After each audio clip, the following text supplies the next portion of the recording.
சாலிரா TV நேர்கள் அனைவருக்கும் வணக்கம். இன்னைக்கு நம்முடைய சிறப்பு நேருக்கு நிகழ்ச்சியில நம்ம கூட இணைஞ்சிருக்கக்கூடிய பிரபலம் பாத்தீங்கன்னா பிரபல யூடியூபரும் அரசியல் விமர்சகருமான திரு எடப்பாடி துரைசாமி ஐயா அவர்கள். வணக்கம் சார். அனைவருக்கும் வணக்கம். வணக்கம் விஜயகுமார் சார். இப்ப பாத்தீங்கன்னா பாராளுமன்ற தேர்தல் வந்து நெருங்கிட்டு இருக்கு. தேர்தலுக்கு உண்டான தேதிகள் வந்து விரைவில் அறிவிக்க போறாங்க.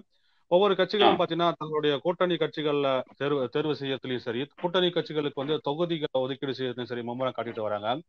இந்த சூழ்நிலையில பாத்தீங்கன்னா அந்த தேர்தல் சார்ந்த கருத்து கணிப்புகள் வந்து இப்ப சமீபத்துல வந்து பிரபலமா பேசப்பட்டு வருது. அதுவும் குறிப்பா இப்ப பேச பொருளா மாறி இருக்கக்கூடிய ஒரு விஷயம்னாக்கா புதிய தலைமுறை தொலைக்காட்சி வந்து வெளியிட்டிருக்கக்கூடிய அந்த கருத்து கணிப்பு. சார், அதுல பாத்தீங்கன்னா கிட்டத்தட்ட 4 to 5 தொகுதிகள்ல வந்து பாஜக வெற்றி பெறும் அப்படின்ற மாதிரியே பாஜகவுக்கு வெற்றி வாய்ப்பு இருக்குன்ற மாதிரி சொல்லியிருக்காங்க. கிட்டத்தட்ட பாத்தீங்கன்னா இந்த தேர்தல்ல வந்து பாரதிய ஜனதா கட்சிக்கு வந்து 18% வாக்குகள் வந்து அந்த கட்சி கைப்பற்றும் அப்படின்ற மாதிரி சொல்லியிருக்காங்க. அதுவும் குறிப்பா வந்து பாத்தீங்கன்னா கடந்த தேர்தலில் பாத்தீங்கன்னா பாஜகவோட வாக்கு வங்கி வந்து கிட்டத்தட்ட 4%க்கும் குறைவா தான் இருந்தது. இந்த தேர்தலில் வந்து அவங்க வந்து குறைஞ்சபட்சம் வந்து ஒரு 15% வாக்கு வங்கியை எட்டி 18% மேல வந்து வாக்கு வங்கியில வந்து உயர்ந்திருப்பாங்க. கிட்டத்தட்ட வந்து 5 to 6 தொகுதிகள் வந்து பாஜக வெற்றி பெறதுக்கு வாய்ப்பு இருக்கு. அதே மாதிரி அதிமுகவும் பாத்தீங்கன்னா 5 to 6 தொகுதிகள் வரை வெற்றி பெறதுக்கு வாய்ப்பு இருக்குன்னு சொல்லியிருக்காங்க. திமுக வந்து 32 தொகுதிகளில் வந்து வெற்றி பெறதுக்கு வாய்ப்பு இருக்கும் அப்படின்ற மாதிரி சொல்லியிருக்காங்க. உண்மையிலேயே பாஜக வந்து தமிழக அளவுல வந்து இத்தனை சதவீத வாக்குகள் வாங்குறதுக்கு வாய்ப்பு இருக்கா? பாஜக 5 to 6 தொகுதிகள் வந்து வெற்றி பெறத்துக்கு உண்டான பின்னணி எப்படி இருக்கு? இப்ப தமிழ்நாட்டுல இருக்கிறது மொத்தம் வந்து பாண்டிச்சேரி சேர்த்து 40 தொகுதி. இவங்க சொல்ற கூட்டு திமுக 32 தொகுதி, பிஜேபி 6, அதிமுக 6, மொத்தம் 44 தொகுதி. மீதி 4 தொகுதி கேரளாவில இருந்து எடுத்து சேர்த்திக்கலாமா? சரி, உத்தேச கணிப்புல பிஜேபி எந்த தொகுதியில ஜெயிக்கும் சொல்லலாம்ல? 32 தொகுதிகளை உத்தேச கணிப்பு எந்த தொகுதி திமுக ஜெயிக்கும்? 32 தொகுதியில திமுக ஜெயிக்குது அப்படின்னா அப்படி வெள்ள நிவாரணமே ஏற்படாத அளவுக்கு சென்னையை வந்து திமுக அரசு நிர்வாகம் பண்ணிட்டாங்களா? அந்த வெள்ள நிவாரணத்தினால் பாதிக்கப்பட்ட மக்களுடைய வெறுப்பு திமுகவுக்கு எதிராக இல்லையா? தென் மாவட்டங்கள்ல அந்த மக்கள் வெறுப்பு இல்லையா? மக்கள் எவ்வளவு வெறுப்புகளை காட்டிட்டு இருக்காங்க. திமுக 32 தொகுதியில ஜெயிக்கிற அளவு இருக்கு அப்படின்னா திமுகவுடைய ஊழலை பேசின பிஜேபி எப்படி வளர்ந்தது? இப்ப திமுகவுக்கு வாக்கு எவ்வளவு, எத்தனை சதவீதம் இருக்கு? ஒரு 30% வச்சுங்க ஒரு உதாரணத்துக்கு. அதிமுகவுக்கு இவங்க சொல்றபடி 18% வச்சுங்க, 48%. இப்ப நாம என்ன கேட்கிறோம் அப்படின்னா, பாமகவுடைய வாக்கு வங்கி 6% வச்சுங்க உதாரணத்துக்கு. இந்த வாக்கு வங்கியில 1% கூட பிஜேபியால கொண்டு போக முடியாது, திமுக வாங்க முடியாது. அதிமுக பாமக கூட்டணியில இருந்தா அதிமுக அந்த ஓட்டு போகும். ஆக திமுகவுடைய ஓட்டு சதவீதம் குறையல இவங்க கருத்து கணிப்புப்படி. அதிமுகவுடைய ஓட்டு எத்தனை சதவீதம் போன தேர்தல் இவங்க சொல்றது? 20%. இப்ப சொல்றது எவ்வளவு? 18.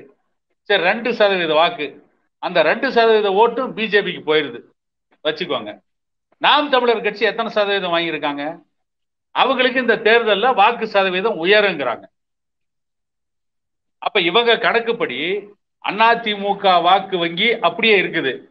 அந்த அதிமுக வாக்குல சிதறிய வாக்குகள் எதுவுமே பிஜேபிக்கு போகல. தினகரன், சசிகலா, ஓபிஎஸ் இவங்க பக்கம் தான் அந்த வாக்கு போகுது, பிஜேபிக்கு அந்த வாக்கு போகல. நாம் தமிழர் கட்சியும் தன்னுடைய வாக்கு வங்கி இழக்கல, அதிகமாகும் தான் கருத்து கணிப்பு சொல்றாங்க.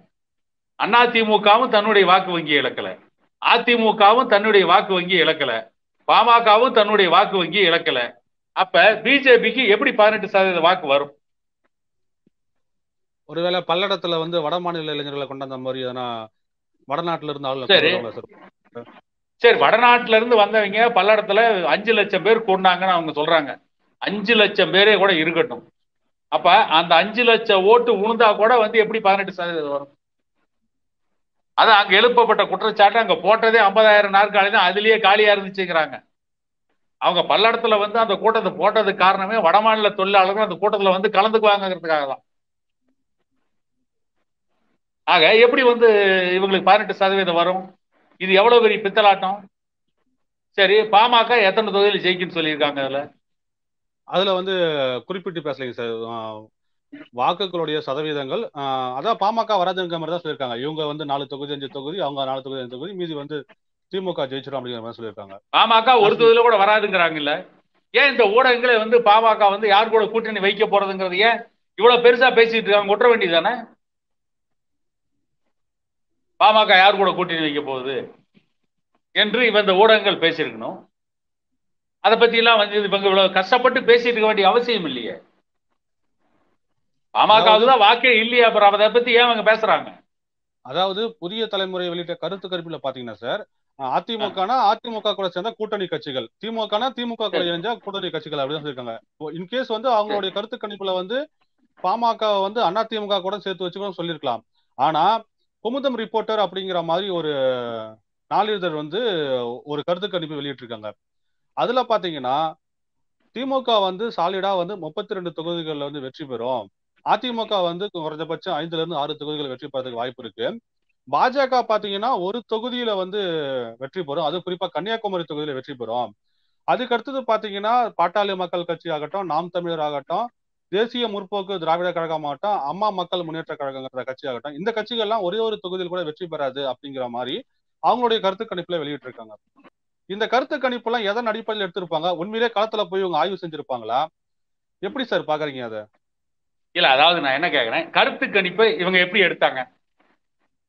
கருத்து கணிப்பை நீங்க எப்படி எடுக்கணும்? முதல்ல கூட்டணிகள் ஃபர்ஸ்ட் முடிவாகணும். கூட்டணி முடிவான பின்னால கூட்டணியுடைய பலம் என்ன, பலகீனம் என்ன, அதை பத்தி மக்கள்கிட்ட கருத்து கேட்கணும். கூட்டணி முடிவான பின்னால கூட்டணிக்கு எந்த தொகுதி, அந்த தொகுதியில நிக்கக்கூடிய வேட்பாளர் யார், அந்த வேட்பாளருடைய பலம் என்ன, பலவீனம் என்ன, அந்த கட்சியுடைய பலம் என்ன, அந்த கட்சியின் பலவீனம் என்ன, அந்த கட்சியை பற்றி மக்கள் இருக்கிற சிந்தனை என்ன, ஆளுங்கட்சிக்கு இருக்கின்ற பலம் என்ன, பலவீனம் என்ன, எதிர்கட்சி இருக்கின்ற பலம் என்ன, பலவீனம் என்ன, இதையெல்லாம் ஆய்வு பண்ணும். அது இப்ப குறிப்பா ஒரு உதாரணத்துக்கு நீங்க வந்து ஒரு பாராளுமன்ற தொகுதியை எடுத்துங்க. தருமபுரி பாராளுமன்ற தொகுதி. அந்த பாராளுமன்ற தொகுதியில் இருக்கக்கூடிய பிரச்சனைகள் என்ன, அந்த பிரச்சனைகளை தீர்ப்பதற்கு எந்த வேட்பாளர், எந்த கட்சி உங்களுக்கு சரியா இருக்கும், இப்படிப்பட்ட கேள்விகளை எல்லாம் எடுத்து அந்த கேள்வியின் அடிப்படையில அந்த மக்கள்கிட்ட விடை காண்டிருக்கணும். அதுக்கு முதல்ல கூட்டணி எதுன்னு தெரியணும், கூட்டணிக்கு ஒதுக்கப்பட்ட தொகுதிகள் எதுன்னு தெரியணும், அந்த தொகுதியின் அடிப்படையில என்ன மாற்றங்கள், என்னென்ன பிரச்சனைகள், இதையெல்லாம் வச்சு கருத்து கணிப்பு நடத்தினாதான் அந்த கருத்து கணிப்பு சரியா இருக்கும்.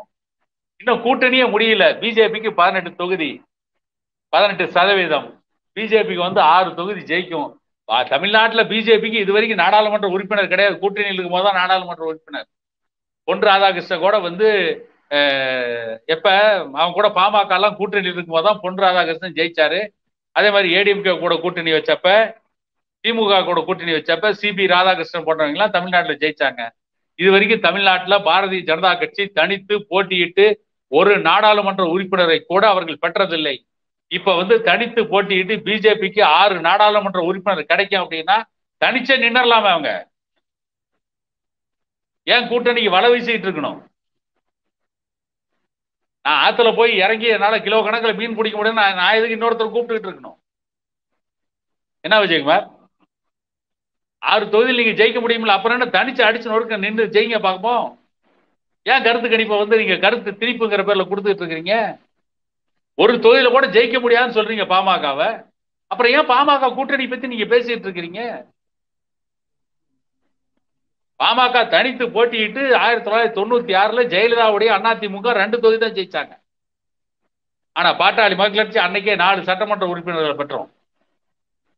பாமக எந்த ஒரு தேர்தலையும் தன்னுடைய வாக்கு வங்கி இன்னைக்கு வரைக்கும் இழக்கல. சில நேரங்கள் நமக்கு வாக்கு சதவீதம் கம்மியா இருக்குன்னா நாம போட்டியிட்ட தொகுதிகள் குறைவு. கூட்டணியில சென்ற தேர்தலில் வாக்கு சதவீதம் குறைவாச்சுன்னா காரணம் நாம போட்டியிட்டது 27 சட்டமன்ற தொகுதிகள். அதுலயும் வலிமை இல்லாத சில தொகுதிகளில் வந்து நாம கூட்டணி தர்மத்துக்கு ஒத்துக்கிட்டு நின்று போட்டதுனால நமக்கு வாக்கு சதவீதம் குறைஞ்சது. அதே அதிகமான தொகுதியில போட்டிட்டு இருந்தா நமக்கு வாக்கு சதவீதம் குறைஞ்சிருக்காது. பாட்டாளி மக்கள் கட்சி தன்னுடைய வாக்கு வங்கியை தேர்தலில் போட்டியிட்ட காலத்திலிருந்து இன்னைக்கு வரைக்கும் எந்த இடத்துலையும் இழக்கல. ஆனா பாட்டாளி மக்கள் கட்சி வாக்கு சதவீதத்தை இழந்து விட்டதாக சொல்லி பாட்டாளி மக்கள் கட்சியை பலகீனப்படுத்துவதற்காக ஊடகங்களில், அது புதிய தலைமுறை யாருது, ஏரி திருடன் பாரி வந்துருது, அவன் எப்படிப்பட்ட செய்தியை வெளியிடுவான்? பாமகவுக்கு ஆதரவாக செய்தி வெளியிடுவான்? அல்லது குமுதம் ரிப்போர்ட்டர் யாருது, உயர் ஜாதியான பார்ப்பனர்களை பாதுகாப்பதற்காக நடத்தப்படுகின்ற ஒரு ஏடு. அவன் இடஒதுக்கீட்டுக்காக போராடுகின்ற பாட்டாளி மக்கள் கட்சி வளர்ந்தா கூட எப்படி வளர்ந்ததுன்னு சொல்லுவான்? தினமலர் சொல்லுமா, காலை கதிர் சொல்லுமா, இந்தியன் எக்ஸ்பிரஸ் சொல்லுமா, இந்து பத்திரிகை சொல்லுமா? இந்த பெரும்பான்மையான ஊடகங்கள், இன்றைக்கு பாரதிய ஜனதா கட்சி தூக்கி பிடிக்கின்ற பெரும்பான்மையான ஊடகங்கள் பிராமணர்களால் நடத்தப்படுகின்ற ஊடகங்கள். அவங்க இடஒதுக்கீட்டை ஒழிக்க நினைக்கிற கட்சிக்கு ஆதரவாக எதை வேண்டுமானாலும் எழுதுவார்கள். இடஒதுக்கீடு சமூக நீதிக்காக போராடுகின்ற கட்சிகளை பற்றி எப்படிப்பட்ட அவதூறான கருத்துக்களையும் பரப்புவதற்கு தயங்க மாட்டார்கள். அதான உண்மை. கண்டிப்பா.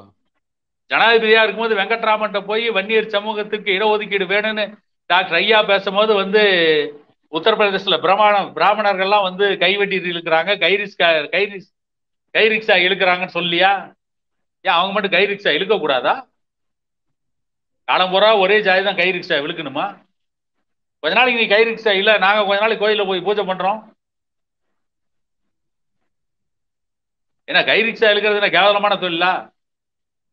அவனு கேவலமான தொழில் இல்லை, உடல் உழைப்பு தானே, உழைச்சுதானே சம்பாதிக்கிறான். மனிதனை இழுக்க கூடாதுங்கிறது வேறு. ஆனா கை ரிக்ஷா கேவலமான தொழில் கிடையாது. போதைப் பொருள் கடத்துறதை விட கை ரிக்ஷா இழுக்கிறது என்ன கேவலமா? போதைப் பொருள் கடத்தவன் சொகுசா வாழ்ந்துட்டு இருக்கிறான். பிராமணர் கை ரிக்ஷா இழுத்தா கேவலம்னு ஜனாதிபதி யார் வெங்கட்ராமன் பேசினாரு. இன்னைக்கு சனாதனத்தை பத்தி பேசுறாங்க திருமாவளவன், உதயநிதி ஸ்டாலின்லாம். அன்னைக்கு டாக்டர் ஐயா தான் வெளியே வந்த உடனே மிகப்பெரிய கோபத்துல பேசினாரு. எனக்கு ஐயா அன்னைக்கு பேசுனதுக்கு எனக்கு ஒரு வாசகம் தான், பைபிளுடைய வாசகம் தான் நினைவுக்கு வரும். உங்கள் கோபத்தில் சூரியன் மறையாது இருக்கட்டும் அப்படின்னாரு. அப்படின்னு பைபிள் வாசகம். அன்னைக்கு ஐயாவுடைய கோபம், அன்னைக்கு அந்த அளவு கோபத்துல ஐயா பேசினார். இவர் என்ன ஜனாதிபதியா அல்லது சனாதனவாதியான்னு கேட்டார். ஆக அப்படிப்பட்ட இடஒதுக்கீட்டுக்கு ஆதரவாக, இடஒதுக்கீட்டுக்காக தொடர்ந்து போராடுகின்ற இந்த இடஒதுக்கீட்டை வைத்தே கட்டமைக்கப்பட்ட ஒரு இயக்கம், அதற்காகவே ஆரம்பிக்கப்பட்ட இயக்கம். அந்த இயக்கத்தினுடைய வளர்ச்சி எப்படி இடஒதுக்கீட்டுக்கு எதிரான இந்த ஊடகங்கள் சகிச்சுக்கும். ஆகவே இது சித்தாந்த ரீதியான முரண்பாடு. அதனாலதான் இவங்க பாட்டாளி மக்கள் கட்சிக்கு எதிராக, என்னைக்குமே பாட்டாளி மக்கள் கட்சிக்கு எதிராக தான் ஒவ்வொரு தேர்தலையும் கருத்து கணிப்பு கொடுப்பாங்க. பாட்டாளி மக்கள் கட்சிக்கு ஆதரவா என்னைக்குமே கொடுக்கவே மாட்டாங்க. அதனுடைய வெளிப்பாடு தான் இந்த புதிய தலைமுறையும் குமுதம் ரிப்போர்ட்டர் வெளியிடுகின்ற இந்த செய்திகள். Okay sir, okay sir. சரி, இப்போ வட தமிழகத்தை பொறுத்த வரைக்கும் ஒரு கட்சி முதல் இடத்துக்கு வர்றதுக்கும் சரி, இரண்டாம் இடத்தை பிடிக்கணும் சரி, எந்த ஒரு கட்சி இருந்தாலும் வட தமிழகத்துல கால வச்சிருந்தோம்னா அதுக்கு பாட்டாளி மக்கள் கட்சியோட ஆதரவு முக்கிய பங்கா பார்க்கப்படுது. இப்போ இதுக்கு முன்னாடி நடந்த பாராளுமன்ற தேர்தலில் பாத்தீங்கன்னா பாட்டாளி மக்கள் கட்சி ஒரு 5% அதிகமான வாக்குகளை பெற்றிருந்தாங்க. கடந்த சட்டமன்ற தேர்தலில் பாத்தீங்கன்னா 10.5% இடஒதுக்கீட்டிற்காக அதிமுகவுடைய இழுப்புக்கெல்லாம் போயிட்டு அவங்க கொடுத்த குறைவான, நீங்க சொன்ன மாதிரி அவங்க கொடுத்த குறைவான சட்டமன்ற தொகுதிகளையும், வெற்றி வாய்ப்பு பிரகாசம் இல்லாத சட்டமன்ற தொகுதிகளையும் போட்டியிட்டு ஒரு 4% வாக்கு வங்கி தான் பாட்டாளி மக்கள் கட்சியால கைப்பற்ற முடிஞ்சது. வருகின்ற பாராளுமன்ற தேர்தலில் பாத்தீங்கன்னா பாட்டாளி மக்கள் கட்சி கணிசமான மக்களவை தொகுதிகளை போட்டியிட்டு தங்களுடைய வாக்கு வங்கியை உயர்த்தக்கூடிய அளவுக்கு வாய்ப்பு இருக்கும் அப்படின்னு நினைக்கிறீங்களா சார்? இல்ல, நிச்சயமா தன்னுடைய வாக்கு வங்கியை உயர்த்தணும்னு நினைக்கிறதுல ஐயா எப்பயும் உறுதியா இருப்பார். அதுக்கான வேலை என்னவோ அதை அவர் செய்வார். ஒரு விஷயத்த சொன்னீங்க இல்லையா, அதாவது கடந்த சட்டமன்ற தேர்தலில் 10.5% இடஒதுக்கீட்டுக்காக குறைவான சட்டமன்ற தொகுதிகளில் பாட்டாளி மக்கள் கட்சி போட்டியிட்டது அப்படின்னு ஒரு குற்றச்சாட்டை பாமக மேல வைக்கிறாங்க இல்லையா. அதுல நீங்க ஆழ்ந்து சிந்திச்சு பாத்தீங்கன்னா பாட்டாளி மக்கள் கட்சியை பொறுத்தவரை, டாக்டர் ஐயாவை பொறுத்தவரை எதை வேண்டுமானாலும் இழப்பதற்கு தயாராக இருக்கிறார். எதுக்கு? சமூக நீதியை காப்பாற்றுவதற்கு. வன்னியர் சமூகத்திற்கு 10.5% இடஒதுக்கீடு கிடைத்து விட்டது.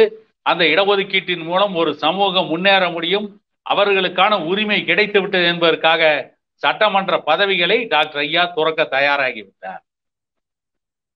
தன்னுடைய கட்சியை சார்ந்தவன் சட்டமன்ற உறுப்பினராக போவதை விட இந்த ஒடுக்கப்பட்ட, மிகவும் பிற்படுத்தப்பட்ட சமூகமான வன்னியர் சமூகத்தினுடைய படித்த பிள்ளைகள் அரசு வேலையும் கல்வியும் பெற வேண்டும் என்பதற்காக தனக்கு கிடைக்க வேண்டிய சட்டமன்ற உறுப்பினர்களை விட்டு கொடுத்ததுதான் டாக்டர் ஐயாவுடைய வரலாறு. சமூக நீதியை எந்த இடத்திலும் இழக்காமல் இறுதி வரை போராடுவன்ற பழக்கம் டாக்டர் ஐயாவுக்கு இருக்கிறதுனாலதான் அதை விட்டு கொடுத்து. மற்றபடி அதுக்கு வேற எந்த காரணமும் கிடையாது. அதே நேரத்தில் அடுத்து வரக்கூடிய ஒவ்வொரு தேர்தலையும் தன்னுடைய வாக்கு சதவீதத்தை உயர்த்துவது, அதிகார மையத்தை நோக்கி செல்வது, இதை நோக்கி தான் டாக்டர் ஐயாவுடைய பயணம் இருக்கு.